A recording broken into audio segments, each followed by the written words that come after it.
forward seems too much. When you feel totally out of touch, hope is seeping out the door. You find yourself curled on the floor.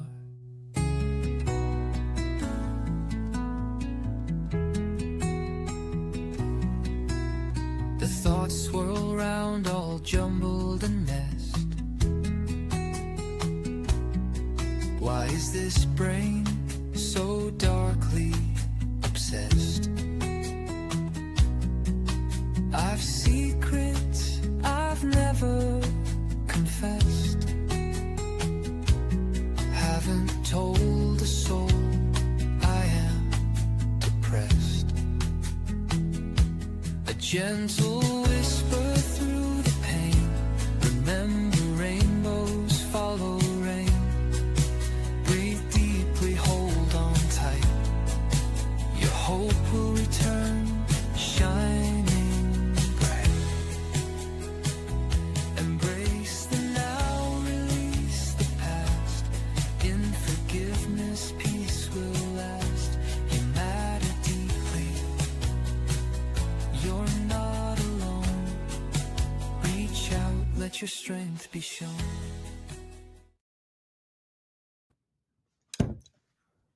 Hello there. Hello there. It's so good to be back. I'm Elaine Lindsay. This is Suicide Zen Forgiveness, and I have a returning guest. I am very honored to be here today with Frank King, and we are at the start of Suicide Prevention Awareness Month, so I think it only fitting that I'm going to call you the King of Mental Health. Yeah, I'm going to get Frank to tell you a little bit about what he does, but first, I just want to say something. I think it's incredibly important that people know Frank has already done 13 TED Talks. 13. Okay? That's a big 1 and a 3. And you can just go to TED and check that out. You have to have some really important messages, I think, to get past 5, never mind 13. So I yeah. suggest you take every single drop of what Frank offers us today, because I am so honored to have you back with me. You are so kind, and your audience should know that I really had no choice, Elaine, because this is part of a plea bargain arrangement. And they should know, okay, they should know also that I'm a comedian. I've been a comedian since the 4th grade. When I told my first joke, the kids laughed, the teacher was hysterical. And at 9 years old, I thought to myself, I'm going to be a comedian. In 12th grade talent show, nobody had ever done stand-up. I did it. I won. Of course, I beat the accordion player and the folk dancers. Not a tough victory, but a victory nonetheless. And then said to my mother, I'm going to be a comedian. I'm going to LA after high school. She goes, no, you're going to college first. I don't care what you do when you get done. You can be a goat herder for all I care, but you're going to be a goat herder with a college degree. So I went to UNC Chapel Hill, a couple of college degrees, then bolted for the West Coast. My first open mic night, April 1st, 1984. Halfway through my 5 minutes, I heard a voice inside my head that said, you're home. Decided at that moment I was going to do it for a living. Had no idea how. I've threatened for years to write a keynote called What Could You Do If You Didn't Know No Better? Because I had no idea how hard it was. 18 months later, said to my girlfriend, then my wife now of 38 years, I'm going on the road to be a comic full time. You want to come along for the ride? Figuring she'd go, oh, hell no. She said, yeah. So we gave up the apartment and our jobs and jumped into my tiny little Dodge Colt. And we were on the road for 2,629 nights in a row, nonstop. And worked with Seinfeld and Dennis Miller and Rosie and Ellen and Adam Sandler and Kevin James, and opened up for Lou Rawls and Randy Travis, the Beach Boys. An amazing 10 years on the road. Then did some radio in my old hometown of Raleigh, North Carolina. 18 months. I took a #1 morning show, drove it to number 6. A friend of mine said, you didn't just drive it in the ground, you drove it in the middle earth. True. Then got into corporate comedy, which people ask, what's the difference between a corporate comic and a club comic? About $5,000 a night plus travel. So I did that for 10 years until the last recession, the world financial collapse. And we lost everything at that point to Chapter 7 bankruptcy. And that's when I learned what the barrel of my gun tasted like. Spoiler alert, I did not pull the trigger. A friend of mine came to a keynote not long ago and he thought it'd be funny. He came up to me and goes, hey, man, how come you didn't pull the trigger? I said, hey, man, could you try to sound slightly less disappointed? He's a good friend. But anyway, after speaking came back, I'd always wanted to make a living and a difference. I just had no idea how. And meeting planner said to me, Frank, we love you. We just can't pay you that kind of money anymore. Just to be funny, you got to teach the audience something. So fortunately, I have a friend named Judy Carter. And Judy wrote a book called The Message of You, Turn Your Life into a Money-Making Speaking Career. And she gave me an Audible copy. And she goes, Frank, listen to this. You'll figure it out. And halfway through, I thought, I do have something to talk about. Given depression, suicide run in my family, more nuts in my family than in a squirrel turd, the fact I have 2 mental illnesses, the fact I came very close to killing myself, I thought I could keynote on suicide prevention as a workplace health and safety issue. Yeah. My second thought was, who's going to take me seriously after 2.5 decades of comedy? So my wife said, do a TEDx. And I said, what's a TEDx? Just so happened, I got an application that week from one in Vancouver, BC. And I filled it out, got the audition, got it. And then 2 more events called and said, do you have any more mental health topics? Oh, yes. So that's the first 3. And then the rest, I've got 10 more, about 1 a year since 2014. And I speak on suicide prevention in the workplace. Yep. Yeah, I'm leaving for Pacific, Missouri. Didn't know there was a Pacific, Missouri next Monday, a week from today. Construction, by the way, in the U.S. has the highest rate of suicide of any industry. 1,000 people roughly die every year. Accident, 6,000 die by suicide. Yeah. You're 6 times more likely to jump off the building. I know. Yep. That's why they're my number one ideal client, because the problem is so bad. Oh, wow. And I find it a little hard, you must as well, because all the stats we have are at least 2-3 years old. It's really hard to actually get stats on suicide. And that's 2022, CDC 2022. 1,000 people in 2021 died by accident in construction, 6,000 died by suicide. But if you look back historically, that's about average for construction. So I'm doing that one, and I'm doing the Texas roofers, again, construction later in the month. And then I did a couple of presentations for the Washington State Patrol, law enforcement. Yeah. And there was a woman there from a department where they watch all the body cam video, and catalog it for trial. Yeah. And many of them, if they're of an age, they didn't sign up for that. They would read reports back in the day, but to see that sort of whatever on video, giving CPR to an infant, or terribly disturbing. And so there's a great deal of stress and overwhelm and burnout. So I'm gonna do a talk on mental health and wellness in the workplace, as well as suicide prevention. So it's and it's sad that this is such a problem that we can talk about having to do this by industry. Yes. That is a terrifying thought. Well, I know. It's go ahead.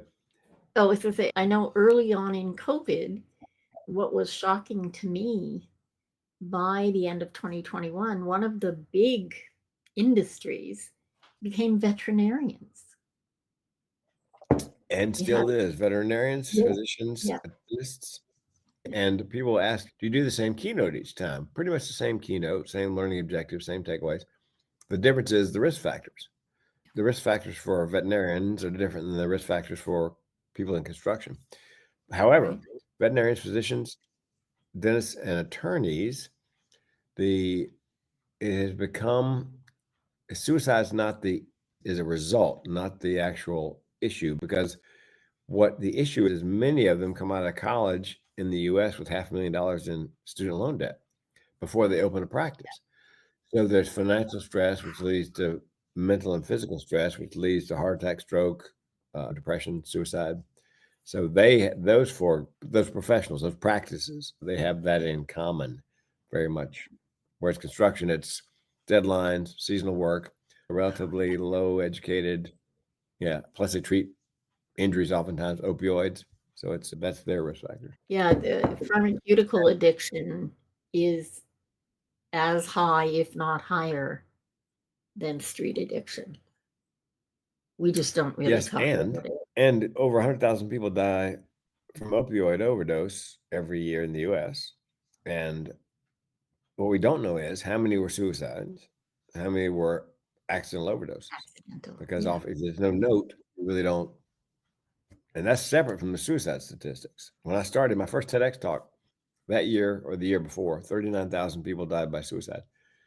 Last year, I believe it was, or 2023, it was a little over 50,000 people. Another 11,000 added to the number in an 8-year stretch. So it's Yeah. not getting better. It's getting worse. No, and the opioid crisis in Canada is absolutely out of hand as well. And yeah, That I didn't know. yeah, and I know that firsthand. I am a functional junkie. I am down to the least number of opioids one can possibly have, but it is required to keep me upright and functioning. And getting off the bucket full was not easy. It took almost 2 years, but I'm Whoa. happy to say that I'm on the right side of it now. I have the way I'm wired physiologically. It turns out I'm allergic to opioids. Oh, wow. If you give me anything that I'm throwing up like Lindsay Lohan after a 3-day weekend, and I tell providers that I go, look, if you're going to give me opioids, I need the legal limit of Zofran, which is an antiemetic. Oh, we'll give you a little something to take the edge off. It's the edge, because I'm telling you. So it's very fortunate that that sort of painkiller I cannot tolerate. So Well, I said early on that I'm very lucky God, the universe, whomever, did not give me a taste for alcohol. I hate the taste of alcohol. Thank God. yes, Because I would have been yes, one it does. mean drunk. Robin Williams said one time, "I'm not addicted to cocaine. I just like the smell of it." He I also suppose said cocaine is God's way of telling you you're making too much money. absolutely. Absolutely. Yeah, you really have to consider that when you think it's something that people like cigarettes. I was a smoker early on. I quit in 1988. And then cigarettes went up to almost $10 a pack. And at one point, I smoked 2.5 packs a day. Hello. And I thought, there's no way on God's green earth I am wasting $25 on cigarettes. I could be shopping. And that was it. Never had another one. A cousin of mine, her sister just passed away, and Oh, in her sorry. 80s, and she's cleaning out the house, and her sister was a smoker, Marlboros, and she found 2 cartons in a bag, and she goes, "Frank, I looked at the receipt. It was over $200 Yeah. for." Yeah, she goes, "I think I'm gonna she goes, "I think I'm gonna include these in the estate sale." Yeah, Because they they're so probably make expensive. more money too. Yeah, exactly. Yeah. Yeah, it is absolutely shocking to me, the price of cigarettes. And we're on like very close to the American border. And we're Hmm. also in an area where there were a number of reservations. So in the late Ah, 80s and 90s, when cigarettes got very pricey, there was a huge trade in illegal cigarettes running yep. back and forth across the St. Lawrence River. I had quit by then, so I did not contribute, but I know a lot of people that did. Yes. And I have sailed the St. Lawrence, actually. Ah, yeah, I yeah. did I worked on cruises as a comic starting in 2009, and one of the cruises I took was from Quebec, I think, down the St. Lawrence. They call them leaf peepers. It's as the leaves are changing, you're Oh, sailing down the yeah, St. Lawrence. yeah. Oh my God. And the St. Lawrence is not that wide. You almost feel like you're gonna No, reach it's out and touch not. that church. Yeah. Yeah, and the foliage, whoa, was Oh, something else. it is spectacular. I know that New Hampshire and Vermont is lovely in the fall, but it has nothing on Quebec. Oh my God. No. The Gatineau Hills are just absolutely stunning. We came down the St. Lawrence partway on a freighter. We came to this country not on some fancy cruise ship. We came on a freighter, and luckily for me, I was about 3 years old, and the captain liked having a little somebody meandering around. Although my parents kept me in reins like a horse, they Yeah. were afraid I was going over the side. And Granny, I'm so sorry that I'm going to tell this story, but just before we landed, my grandmother was sick over the side and lost her teeth. So when she got to Oh my Lord. Canada, yeah, it wasn't a good scene for a couple of months because we basically came here with the clothes on our back. My mom and dad gave up all their furniture so that we could bring my grandmother and my aunt with us. So, yeah, forgive me, Gran. But yeah, so they all went out and worked so they could get her some new teeth. Yes.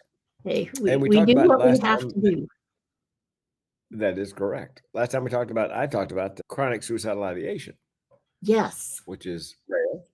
And I believe Elaine didn't realize that was what she had until I brought it up.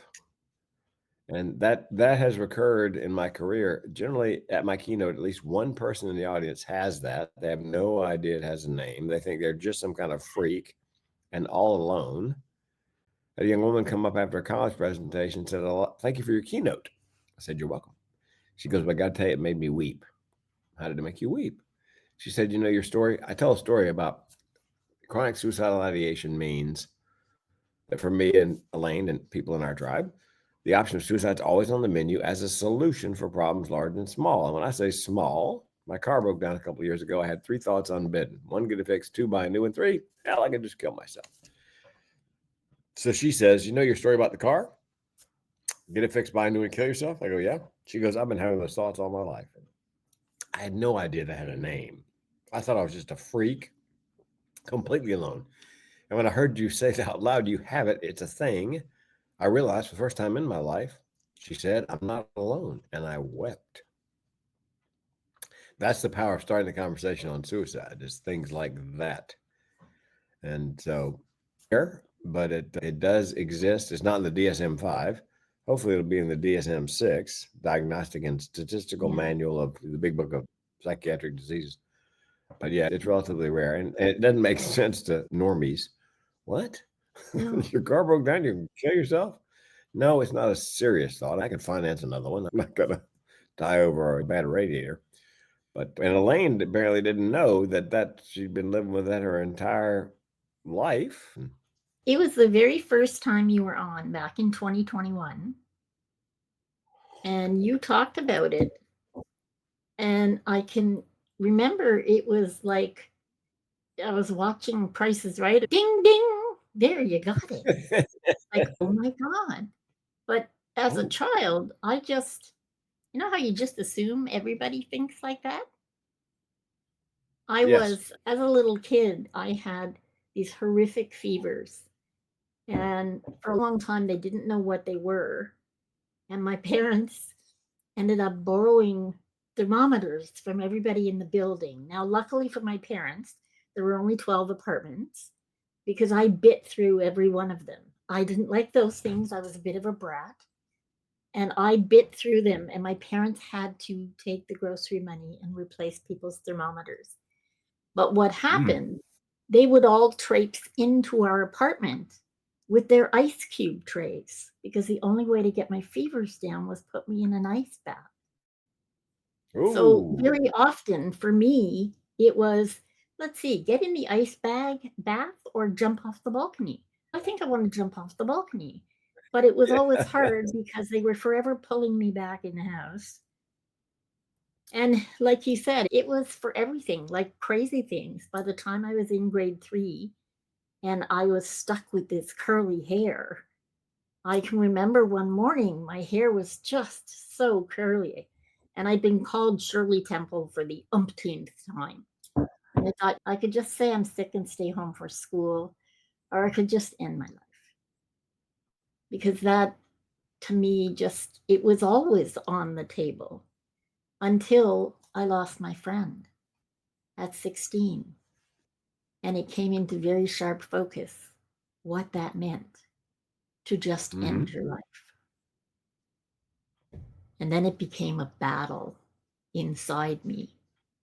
Because the other thing that happened early on, when I was 5 or 6, I saw the movie Pollyanna with Haley Mills. And Oh, I love Pollyanna, Haley. yeah, she, yes, all the guys thought she was great. Her dad taught her to play something called the glad game. You always found something to be glad about. So my ideation half and the glad game fought all the time. It was constant until Andrea died. And then things got hairy. But tell us more about our tribe and what did you do to manage this? Speaking, somebody asked me once, actually more than once, does retelling your story on stage, because I tell my story on stage. My grandmother died by suicide. My mother found her. My great aunt died by suicide. My mother and I found her. I was 4 years old. I screamed for days. And so they said, does that trigger you to tell your story? I said, no, it's the reverse of that. It's very therapeutic for me. Because the young woman who came up afterwards and had wept, she now, hopefully I was able to steer her far enough off the path to suicide, she would live a normal life. And I remember being in Montana, University of Montana. I'd done a college presentation. I'm standing outside the building and it's dusk, it's snowing, and I can hear a river not far away. So dusk, snowing, river. And the kid went to get his truck to take me back to the hotel. And with the river, the dark, the snow, I thought, and having people come up afterwards and tell me their story, share their story, I thought, oh my God, I'm like George Bailey and It's a Wonderful Life. I've been shown what these people's lives might be like if I weren't there simply to tell my story and hear theirs. And if I killed myself, I could, in theory, take a lot of these people with me who never had a chance to do that. So I'm stuck. It's like, and a friend of mine said, you can't live with that? I go, no, you missed the point. I can't die with that. I can't. So I find it very therapeutic. I mean, people tell me things that they generally haven't told anybody. I was doing a construction engagement because construction has the highest rate of suicide in the U.S. as industries go. And it was on site. And there were 6 fellows lined up afterwards to chat because I say, look, we'll do some general Q&A. And then when I'm done, if you have a story you want to share or question, don't want to share with everybody, I'll take them individually. So I go over and there's 6 guys lined up, and the 6th guy in line, African-American gentleman, I'm guessing mid-20s, he's crying so hard he can't speak. So I waited and he gathered himself. I said, what's up? He said, I haven't slept in 2 nights and I work on the 5th floor of this building and I think about jumping off every day. I said, why is that? He said, because I've lost 3 people in the last year to violence, including my daughter who died in my arms. Oh. How'd you like somebody to pull the pin on that grenade and drop it in your lap? Oh my God. So the gentleman who hired me was the HR director. So I waved him over. I said, look, you need to go and find the EAP, the Employee Assistance Program binder, find the nearest mental health facility to where we're standing right this minute and take this nice young man because he's circling the drain. A couple of months later, I had occasion to talk to the HR director, and I was terrified to ask. Finally got up my nerve. I go, whatever happened to that nice African-American fellow? Frank? He got evaluated, medicated. He's back on the job. And I'm guessing none of his workmates knew. Probably a lot of his family had no idea how close he was.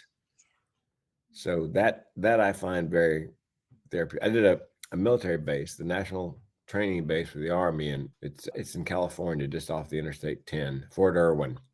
It actually is Interstate 10. They go 30 miles up this road, and they call it the world's longest cul-de-sac. It ends at the base, and a third of the soldiers on that base, in an anonymous survey, had said they'd considered suicide in the last year. So they brought me in for obvious reasons, and I think I did 2 or 3 keynotes that day. They rotated the soldiers through, and I had met the base psychologist and did his podcast. And several months later, I got a DM on LinkedIn from him. He said, Frank, a soldier came into my office today and said, I'm depressed and suicidal, and I'm here because Frank King said I had to tell someone. So it's very therapeutic.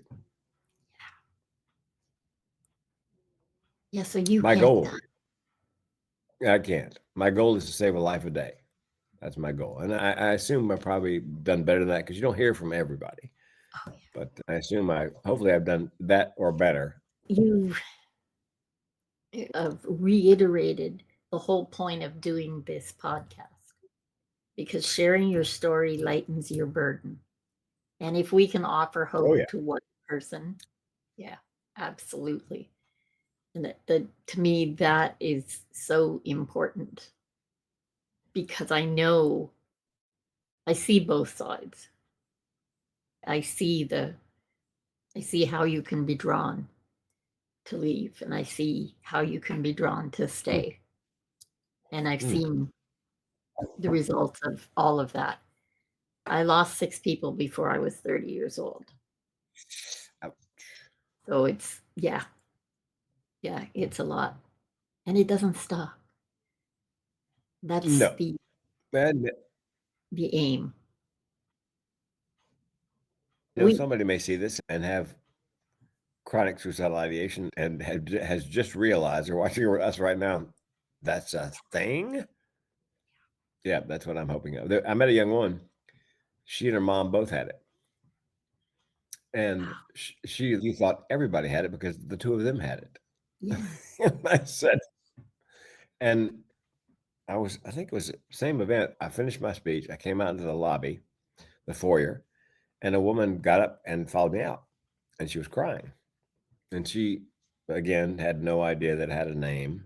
Yeah. And she said, is there a medication for that? I said, there's medication for depression. I don't think there's any medication for chronic suicidal ideation. I said, here's the thing. Just because you have a thought doesn't mean you have to act on it. And as a junior psychologist, not without a degree, a freelance psychologist, I believe it's a coping mechanism for your brain. It's your brain saying, we can solve this problem. You're not going to like it, but we can solve this. So it's just a coping mechanism. And you mentioned hope. That's what I tell people. Look, I'm not a psychiatrist or a psychologist or a therapist. I'm just here to plant seeds of hope. I got busted once outside in the foyer after a talk by a psychologist.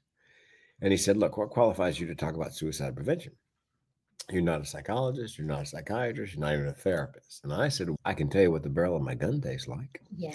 And Elaine, in the silence that followed, I said, look, Chief, I could go to college. I could learn everything you know, everything. You will never know everything I know. That's right. That's what qualifies me. Yeah. I know the taste of charcoal both ways. Yeah. So psychologists have their place. Had a young woman come up to me. Yeah, come up to me after a show at a college, Wofford College, I think. And she said, "Can I give you a hug?" Now, Elaine, this is right during the Me Too movement, the height of it. And everybody in the room's got a video camera on their phone. And she's going to hug me. And I could just see the headline in the paper, the speaker gropes co-ed. Oh, So God. I leaned over, pushed my pelvis back as far as I could, and gave her a very brotherly hug. And when we stopped hugging, I said, "Are you a hugger?" She goes, "No, I'm not a hugger." I go, "Well, what was that?" She goes, "I live with mental illness. I have a therapist. I've been going to her for 2 years, and she's well qualified. She's got the diplomas on the wall, but she has no context." She said, "I'm sitting in the back of the room listening to you. 15 minutes in, I'm thinking, this guy is inside my head. You did more for me in 45 minutes than she's done for me in 2 years. Because I have context, because I understand. I hear the same music she hears." Yes. I'm going to take this a little off side for a minute, but I've been making this point now since the 70s. It is so important because, like us, who know what it is on all sides, Hmm? for those who are first responders, for doctors, for nurses, for police, you have to be a patient for 24 to 48 hours, have all the various pokes and sticks and blood and what have you, so that you can have some empathy for that meat suit in front of you, because a lot of times that's how they treat people. And until you have context, you can't have full empathy. Fortunately, here in Eugene and Springfield in the county, all the sheriffs and all the police officers are trained in CIT, crisis intervention training, where they are trained to, when they roll up on a situation, to determine if it's a crime or a crisis. Oh, Because that's in the so past, good. it was just take them to jail. That was just take them to jail. To now, is it a substance abuse disorder issue? They'll take them to the proper facility, male or female. They usually have separate facilities. Or is it in fact a crime? And I met a guy he took over the county medical system, health system, mental health system in whatever county San Antonio, Texas is in. And they were getting ready to build another jail because it was busting at the seams with people who had mental illness, because they just dumped them there Yeah. regularly. So he had everybody trained in CIT.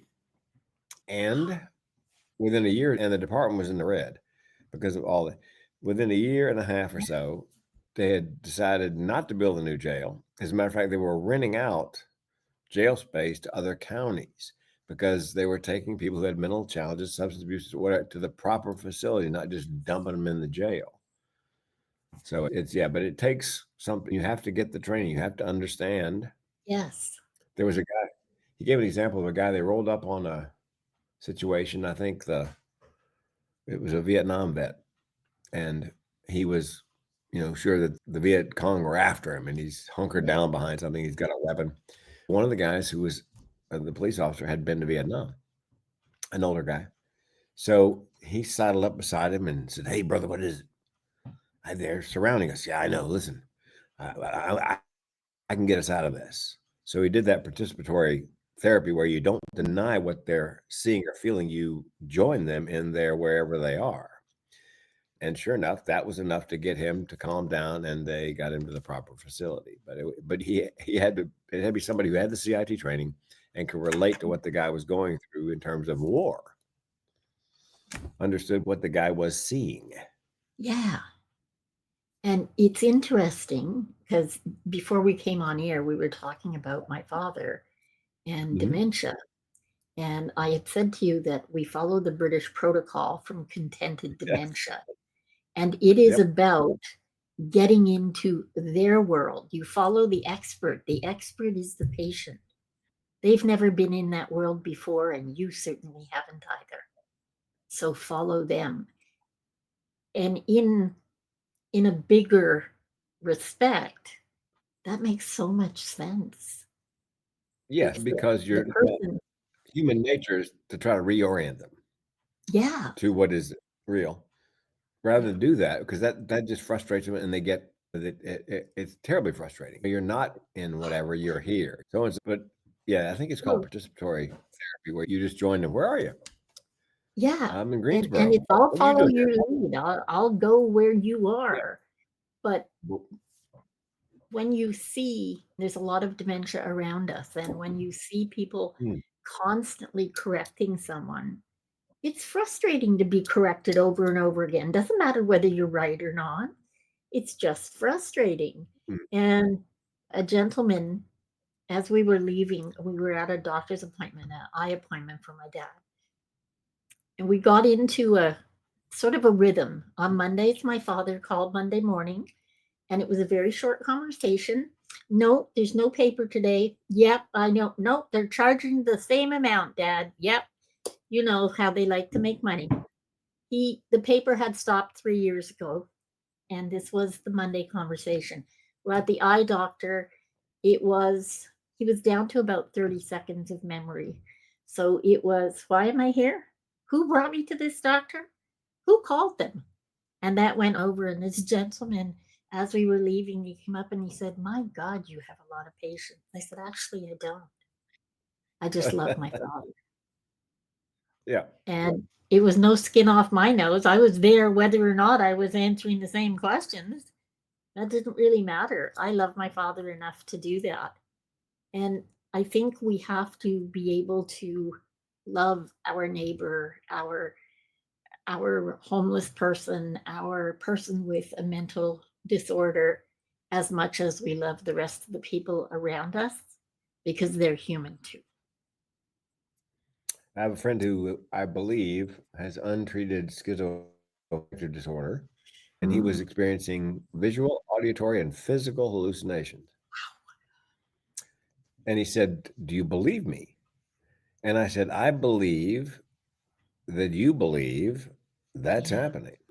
And that's all that's important. If you believe it's Yeah. happening, rather than say, no, nobody's." Yeah. And I had the benefit, Elaine, my second heart surgery. I've had a valve job twice. Yeah. The second one, they gave me a scopolamine patch because of my nausea at opioids. And must have been weapons grade because I hallucinated.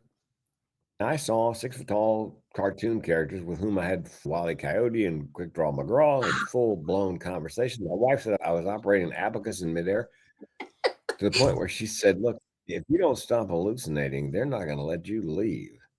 So we took the patch off, but it took me a while to come down. But it gave me a great deal because I would have gone to court and sworn on Yeah. everything I'd seen when I was that high. It was that real to me. So I understand how now I understand how when people see or hear, they truly the brain is a powerful machine. So It certainly is. My God, it certainly is. Wow.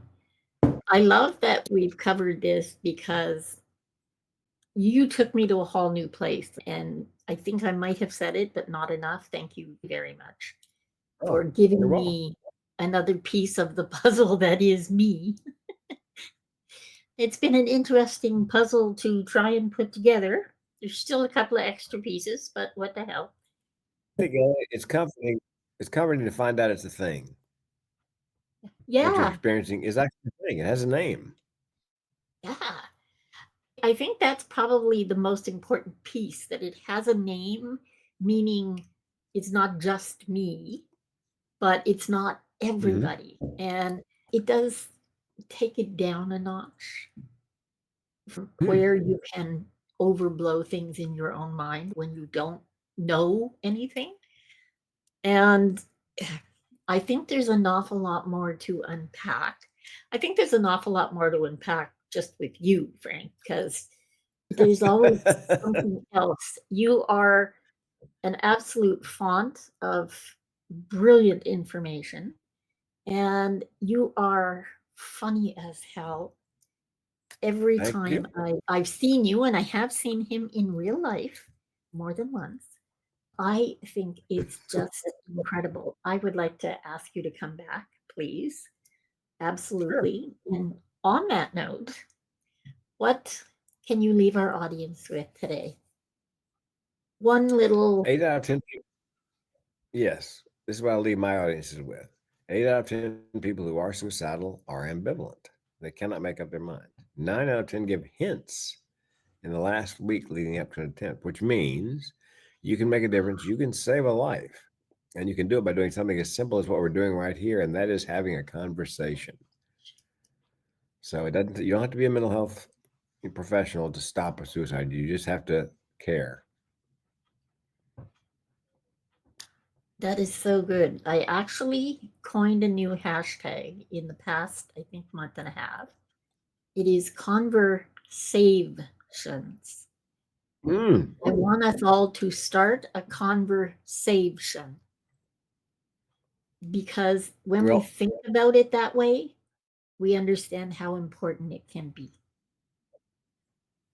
And you can save somebody with something very simple, a smile. When you look them in the eye and you smile, oh, you got a 3 o'clock. We're at the top of the hour. Oh no, we'll just have to take this up later. We'll be talking with other people. Yes. Cliffhanger. Cliffhanger, yeah. Oh, this is wonderful that you're going to come back. I just think there's an awful lot more to explore. And I think that the more we talk about suicide, the more we talk about ideation, the more likely we are to have these conversations be part of the day-to-day instead of being held up on the high shelf for the difficult topics. I want it to be right there with everything else at the kitchen table so that we can make sure we save every single one we can. Next time we get together, because I've got a TEDx on this, the mental with benefits, the evolutionary advantages of mental illness. Let's talk about the upside of mental illness. I like that. Okay. Title is then done for us. The upside of mental illness. Yep. You're on. Okay, I have made a note. So all we have to do now is book you in. Yeah, send me a calendar link. We'll do it again. Yeah. I cannot thank you enough. I will be talking to you soon, and I am excited that I think we're making some headway in this bigger conversations that we're having to help people out there. I want us to get to a place where we don't have to quantify the numbers by industry, because I want the numbers to be so small. I want them to be minimal. I want them to be nothing. Yeah. Agreed. Thank you, Frank. I so appreciate you coming. We will talk again soon. And in the meantime, make the very best of your today, every day. And we'll see you again next time. Yeah, we will definitely see you. I don't know what's going on with my recording here. Thank you for being here for another inspiring episode of Suicide Zen Forgiveness. We appreciate you tuning in. Please subscribe and download on your favorite service and check out SZF's YouTube channel or Facebook community.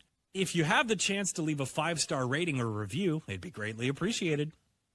Please refer this to a friend you know who may benefit from the hope and inspiration from our guests. Suicide Zen Forgiveness was brought to you by the following sponsors.